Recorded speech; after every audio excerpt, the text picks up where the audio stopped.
Hello everyone. So after a frustrating morning drafting, I'm joining an 8-man. I'm waiting for it to load up. But this is in Modern. And the deck that I'm playing is Burn. Now, a lot of people have been playing Burn with Boros Charm and Atarka's Command. I tried it out. I don't know. I had a lot of trouble with it. It seemed like the deck always has mana issues. Main reason is one of your main burn spells, Boros Charm requires to have two colors of mana. So you're taking a lot of pain, or sometimes you're not going to have the extra white. And people gave me a lot of heat for this. Same line of reasoning back when Treasure Cruise was legal, because everyone was playing like 3-color, 4-color Treasure Cruise decks, and they were like, "Oh yeah, you need to play Treasure Cruise. It's so good in the deck. It's amazing." But we tried it and we didn't like it. We kept losing when we played with it, and moreover, when we played a consistent just mono red burn deck, we kept beating the treasure decks because they would take more damage from the lands and then put us ahead.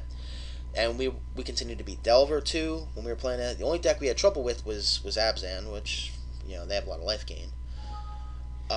Yes, keep the color scheme. This game. We'll show this message again. So I've just been toying around with this, changing of different things. This build, it leans heavily towards green. It's kind of a little bit different than the Boros Charm build. Has some of the similar situations, except we're splashing just for Atarka's Command and Revelry out of the board. Only reason we're playing Atarka's Command is because it's basically a strictly better Skullcrack.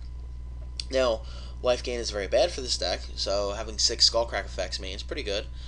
I kept finding that I needed to have sometimes I wanted a deal 4, so I decided to try out a Flames and a Blood Hand that seemed to give me some decent success.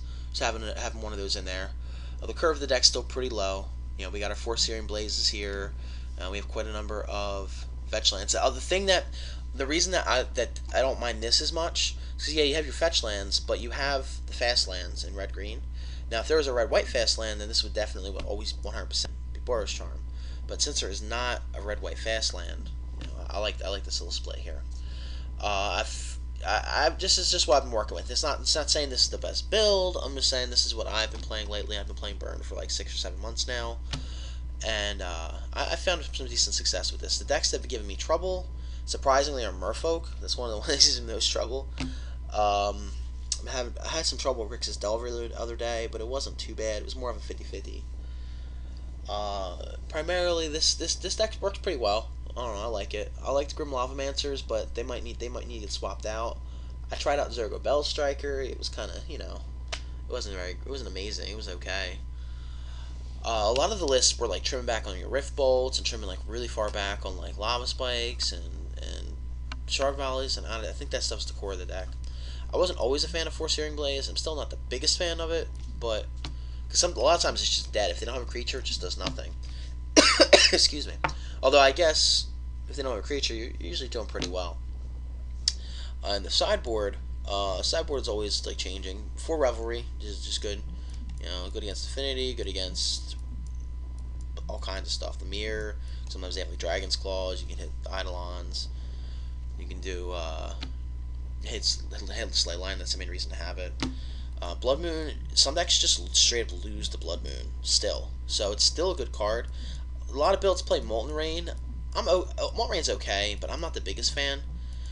To me, Blood Moon's just shut down their deck completely, which is you get free wins that way sometimes, which is worth it, I think. Searing Blood is mainly in here for Merfolk, so I can have more ways to interact with Merfolk, because it's really difficult to beat that deck. They're just faster than us, and they can interact. They have plenty of counter spells, and they're just way faster than us. This is another Skullcrack, which seems pretty good. Sometimes I bring that in. Rending Volley, this is mainly for, Merfolk, again, but it's also good for Splinter Twin. That same thing. Dismember, is pretty solid. It's good against Tasigur. Kill big goifs sometimes. Things that'll just beat you, that you can't deal with. It's also good against Core Firewalker. Merfolk creatures that I can't kill, like what's his name, Master of Waves. So it's just a solid card. Pirate Spellbomb, I like this card. I've been playing it instead of the 3rd Dismember. It kills the same things that this does, except that you can sneak it in under counter spells, and also it doubles as you can get some extra direct damage against certain decks, which is kind of good. The board probably isn't perfect. I only brought this deck back a couple weeks ago, and I just started playing it. Last week I've been tinkering with it, so we'll see how we go, and hopefully someone joins this 8-man soon. So I'll be back with you soon.